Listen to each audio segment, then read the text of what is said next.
foog ne deuxième tour la ñu dem mais aussi par rapport ak peuple bi ngay wax ndax nekkul ne ñoom it dañu bëggoon leeral mbir yi après le 2 avril ndaxte déggoon nañ le président de la république mu ne moom bëggul le 2 avril fekk ko fi te boobaa si wàllum yoon xamuñu woon kan moo war a jiiteeg yooyu ndax nekkul ne au delà si wàllum premier tour bi peuple bi aussi dañoo bëggoon régler le fait que le président de la république mu ne bëgg fi woon fekk peuple sénégalais non vraiment war nañu encore une fois delloo njukkal suñu askan parce que c'est sans bavure lañ def liggéey bi parce que c'est vrai que bu ñu demoon ci ay deuxième tour ñu war a amaat deuxième tour ci benn kapu 10 jours voire 15 jours le 2 avril président Macky Sall pare na et que moom à un moment dafa ñëg ne man de toute façon le 2 avril damay dem ngeen am ou pas un président damay dem et que donc nit ñi ñu ngi doon ragal vide boobu nga xamante ni dina doon am ñu naan est-ce que président de l'Assemblée moom mooy wutu est-ce que donc il y avait beaucoup de questions loolu yëpp le peuple sénégalais jël dëxañ ko régler ko en un jour et de façon historique pour la première fois ci réew mi élection présidentielle am opposition gagné premier tour avec un tel score donc askan wi moo réglé boppam problème am moo atte jël yeneen candidats yi malheureusement opposition ne leen yéen xaar leen ñun dañu war a atte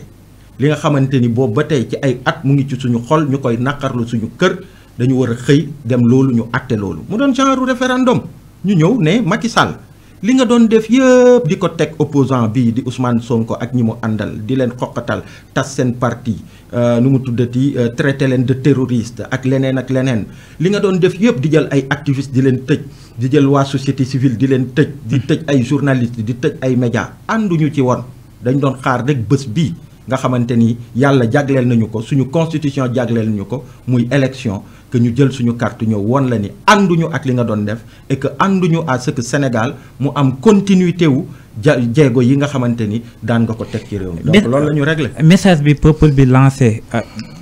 wan ko le président de la République wan ko Afrique mais aussi les leaders ñii di politique fii si réew mi rawatina Bassirou Diomaye Faye le président de la République lan la si war a mën a jàngee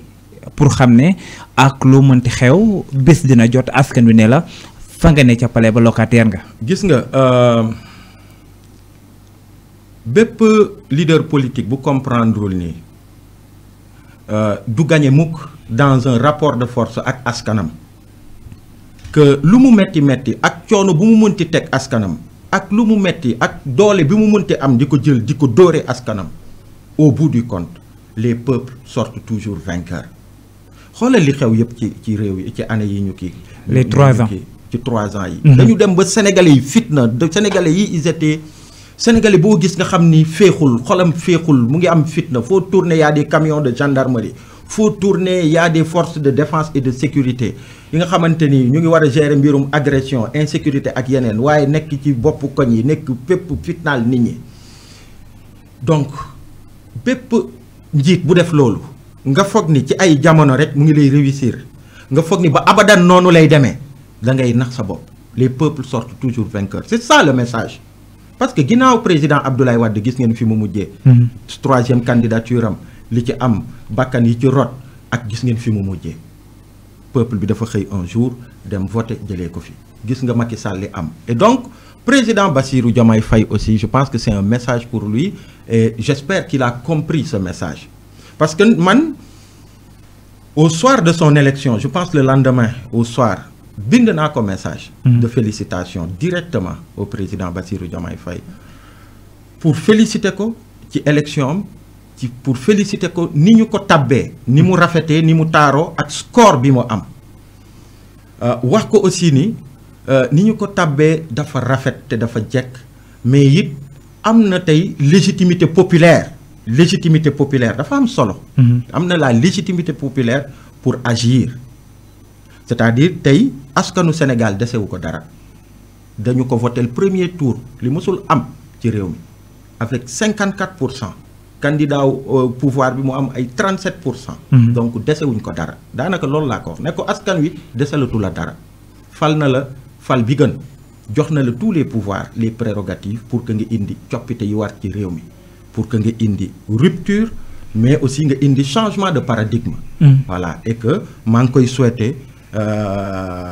beaucoup de réussite ci mission parce que réussite am mooy réussite u askanu Sénégal réussite am mooy réussite tous les Sénégalais pour preuve tey Daouda mais fépp en fait le président Bassirou Diomaye Faye c'est le chouchou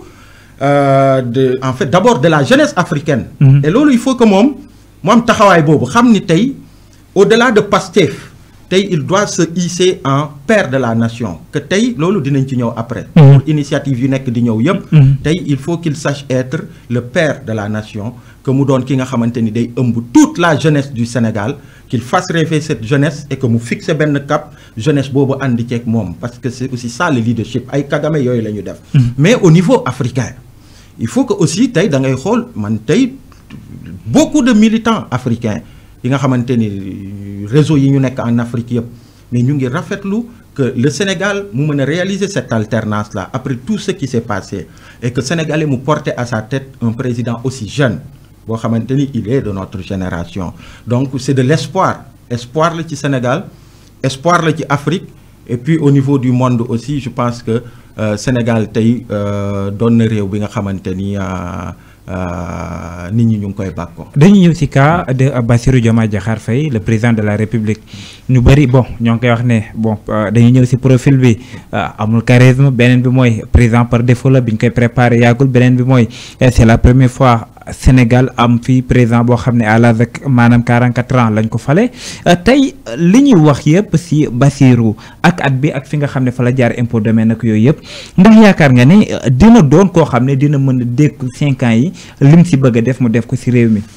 déjà gis nga kii Daouda amul benn école bi nga xamante ni ñu ne école bi dañ fi tàggatee ay président quoi on apprend aux gens à être président de la République première chose amul. Deuxième chose mooy mais ok justement ñi ñuy naan ñoom oui ok dañu roode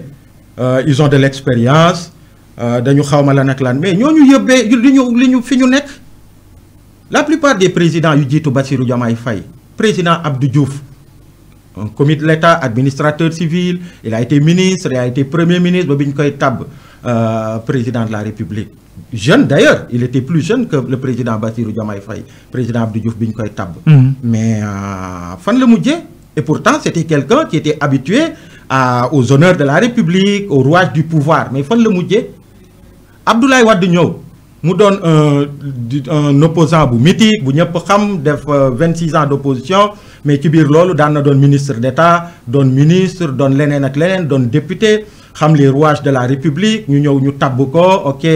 il connaît il a mais fan la mujj Abdoulaye Wade fan la mujj. yàq réew mi bari na. Macky Sall mii nga xamante ni dafa gravir tous les échelons de la République. de directeur de société à président de l'Assemblée nationale en passant par ministre de l'Intérieur premier ministre mais xoolal Macky Sall bi ñu koy fal en 2012 fekk na xam na République xam na lépp. mu ñëw taxaw. mais fan la mujj donc loolu c'est un faux débat justement peut-être que le charme peut-être que sénégalais yi finalement dañ ne ni nañu xool leneen loolu la nañu xool leneen nañu seet leneen ku tëb benn yoon tëbaat ñaari yoon di dal ci xal am nga beneen dese na la beneen tëbin ni ko di wolof di waxee. et à travers le président Bassirou Diomaye Faye moi je pense que c'est un autre profil qui est différent de tous ces profils-là premièrement. c'est un autre profil boo xamante ni li ñu jaay sénégalais yi mooy justement rompre d'avec ñi nga xamante ni jiitu nañu ni ñu doon doxalee. loolu mooy deuxième chose mais et puis troisième chose mais attends Macky Sall demal nga xool ses premiers discours ses premières apparitions en tant que président et même le président Bassirou Diomaye Faye entre son premier discours de Azalaï ak son discours d'hier mais xoolal l'évolution il se met dans la peau du président du chef de l'État autant dans la forme que dans le fond nañu ko encourager. c'est un jeune président bi ñëw dans un contexte où sénégalais yi dañu am ay attentes yu bëri yi nga xamante ni ñu ngi koy amal mu war a liggéey pour que attentes yooyu mu satisfaire ko pour le peuple sénégalais il est arrivé miinul rouage au pouvoir mu rouage république et pour man c'est quelque chose de positif d'ailleurs parce que ça permet d'apporter du sang neuf. Et donc pour le reste c'est avec le temps qu'il va l'acquérir encore que man jàpp naa ni il a l'air d'apprendre très vite parce que entre Azalaï et